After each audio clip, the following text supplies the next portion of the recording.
పిల్లలకి స్కూల్ పాఠశాలైతే పేరెంట్స్‌కి స్కూల్ పేరెంట్స్‌శాల. నమస్తే రమగారు. నమస్తే జయ. రమగారు, మనం ఉపవాసాలు చేస్తూ ఉంటాము.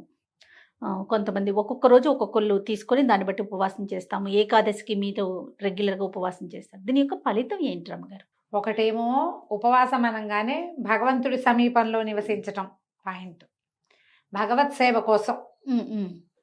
అయితే ఇలా మనం సుష్టుగా నా 3 పూట్ల తినేవాళ్ళు 15 రోజులకు ఒకసారో, వారానికి ఒకసారో ఒకరోజు ఆహారం మానేస్తే ఆరోగ్యానికి కూడా మంచిది జయ. చాలా హెల్త్ బెనిఫిట్స్ అట. ఇహము పరము రెండిటికి పనిచేస్తుంది. ఇహంలో పనిచేసే దేనికి?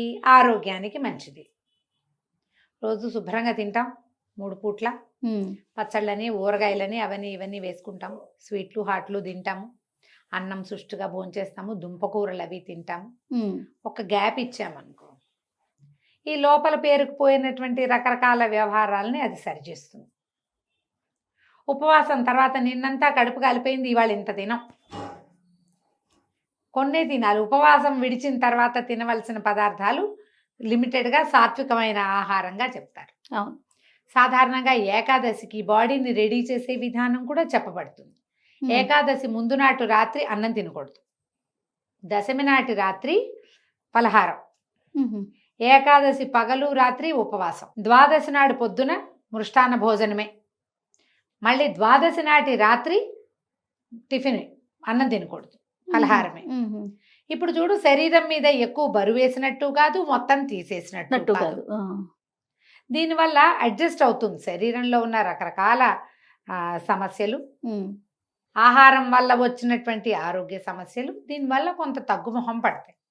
దీంతో పాటు పరం ఏమిటి? ఈరోజు భగవత్ సంబంధమైన రోజన్న జ్ఞానం. ఏకాదశి నాడు ఇది చేయకూడదు, ఇది చేయకూడదు, ఇది చేయకూడదు అని గమనంతో జీవనం. అవును, జ్ఞప్తికి తెచ్చుకుంటాం కదా. తర్వాత పోట్లాటలు, యుద్ధాలకి వాటికి వెళ్ళాం, ఎక్సర్సైజ్ చెయ్యం, ఇతరుల ఇళ్ళకి వెళ్ళాం, ప్రయాణాలు చేయకూడదు, అన్ని జ్ఞాపకం పెట్టుకున్నామా. దీంతోపాటు దేవాలయ గమనం, కొంచెం దీపారాధన, దైవారాధన. నెలలో కనీసం 15 రోజులకు ఒకసారైనా శ్రద్ధగా భగవంతుని యొక్క గాథలో కథలో వినటం, నామ సంకీర్తన చేయటం, జాగారం చేయటం, ఇవన్నీ కూడా ఏంటి, మనని భగవంతుడి వైపు, సాత్విక జీవన విధానం వైపుతో పాటుగా స్పిరిచువల్ లైఫ్, ఆధ్యాత్మిక జీవన విధానం వైపుకి తీసుకెళ్తాయి. ఇహానికి పరానికి రెండిటికి మంచిది. దీంతోపాటు కార్తీక మాసం వస్తే పూర్తి ఉపవాసాల వ్యవహారము. తర్వాత మళ్ళీ మార్గశిరం లేదు, పుష్యంలో కొన్ని ఇవి చేస్తాం కదా. ఇవి కాకుండా మళ్ళీ వారాలు, సోమవారం శివుడికని, మంగళవారం ఆంజనేయ స్వామికి, అట్లా బుధవారం వినాయకుడికి లేదా అయ్యప్పకి, గురువారం దత్తాత్రేయ స్వామి వారికి, శుక్రవారం అమ్మవారికి, శనివారం మళ్ళీ వెంకన్నకి, ఆదివారం సూర్యనారాయణమూర్తికి. ఏది కావాలంటే ఆ ఒక రోజు. మళ్ళీ ఉపవాసం అనగానే మనం ఏం చేస్తాము? లాస్ట్ టైం కూడా ఒకసారి ఈ విషయం నేను చెప్పినట్టే నాకు గుర్తుంది.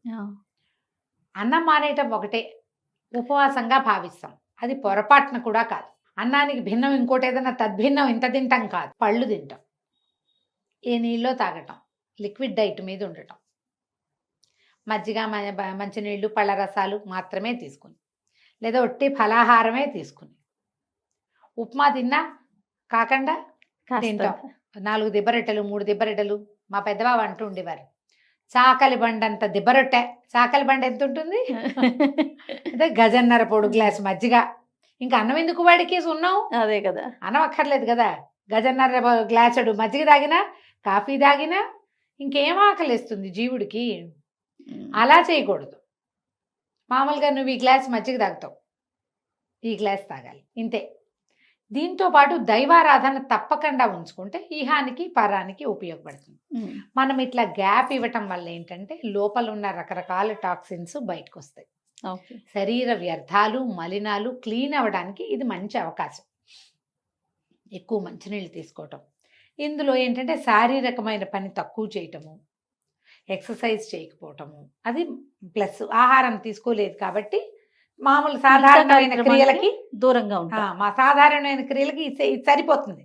నిన్నటిది మొన్నటిది మన పొట్టలో ఉన్నటువంటి కొన్ని రకాల వ్యవహారాలు శ్రద్ధగా కనుక చేస్తే ఉపవాసం అంత అత్యద్భుతమైన ఫలితం ఇచ్చే సాధనం ఇంకొకటి లేదు. ఈ ఉపవాసంలో అన్నం మానేయటంతో పాటుగా తిండి మానటంతో పాటు కూడా దైవనామ స్మరణ పెట్టుకోవాలి. దీనికోసమని మీరు సాత్వికంగా ఉండాలి. పోరాడము, పోట్లాడము, బాధించటము. దేవాలయానికి వెళ్తారా, క్యూలో నిలబడి పోట్లాడుకుంటూ ఉంటారు. అవును. క్యూలో నిలబడి దేవాలయం వాళ్ళు ఏమేం సరిగ్గా చేయలేదో లిస్టు చెప్తారు, తప్పులు ఎంచుతారు. తప్పులు ఎంచుతారు. ఏంటి వీళ్ళు ఇలా సరిగ్గా చేయట్లేదు, అట్లా నువ్వు అక్కడికి వెళ్ళి యుద్ధం చేస్తే అదేదో రోడ్డు మీద చేయరాదు, దేవాలయానికి ఎందుకు వెళ్తావు? అక్కడున్న ఆరా అంతా పాడు చేసేస్తాం కదా. ఎవరో భక్తి పరులు ఉంటారు, ఎలా ఉన్నా సరే దర్శనం చేసుకోవాలనుకునేవాళ్ళు, వాళ్ళని చెడగొడతారు. మీకు అలాంటి ధోరణి ఉంటే గుళ్ళోకి వెళ్ళకండి దయచేసి, మీకు దండం పెడతాం. సాత్వికంగా ఉండాలి, ప్రశాంతంగా ఉండాలి. దానికి ఇది ప్లస్ అవుతుంది.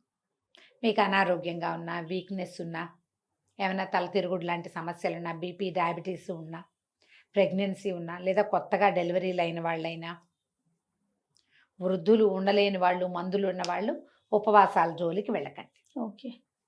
మీకు ఈజీ మెథడ్ ఏంటంటే నివేదన చేసిన పదార్థాన్ని తినండి. అది ఉపవసించటంగానే, భగవంతుని సమీపంలాగానే భావించవచ్చు. హెవీగా తినకుండా తక్కువ తినండి, అది కూడా ఉపవాసమే. ఎవరైనా తిట్టే విధానాన్ని మానుకుని భగవన్నామస్మరణ చేసుకోండి, అది కూడా ఉపవాసమే. కరెక్ట్. ఇంకొక బెస్ట్ ఉపవాసం ఇంకొకటి చెప్తా జయ. లాస్ట్ టైం చెప్పాను నేను చాలా కాలం క్రితం. 2 విధానాలు. ఫోన్ ఉపవాసం చేయండి ఒకటి. బా. ఫోన్ ఉపవాసం అంటే ఫోను చూడద్దు, ఫోన్లో మాట్లాడద్దు. మీకు ఫోన్ వస్తే మాట్లాడండి, అప్పుడు కాదు. మీకు ఫోన్ వచ్చేది మాట్లాడండి, మీరే చెయ్యొద్దు. ఫోను చూడద్దు. బాగుంది కదా. బాగుందండి. రెండోది మాటల ఉపవాసం. కొన్ని గంటలైనా మౌన వ్రతం చెయ్యండి, మాట్లాడద్దు. ఫోన్లో మాట్లాడాల్సే వచ్చింది, ఏదో వస్తాయి కదా మెసేజ్ల మీదే ఉండద్దు. అత్యవసరమైన ఫోన్ కాల్కి కావాలంటే మెసేజ్లో సమాధానం చెప్పండి. చేయగలరేమో మిమ్మల్ని మీరు టెస్ట్ చేసుకోండి, ప్రయత్నించి చూడండి. ట్రై చేసి ఈ 2 ఉపవాసాలు మీకు ఎంత ఉపయోగపడతాయో, ఇహానికి పరానికి వీటంత ఉపయోగపడేవి ఇంకేమీ లేవు, ఇవే. బాగా చెప్పారు. ఆలోచించండి.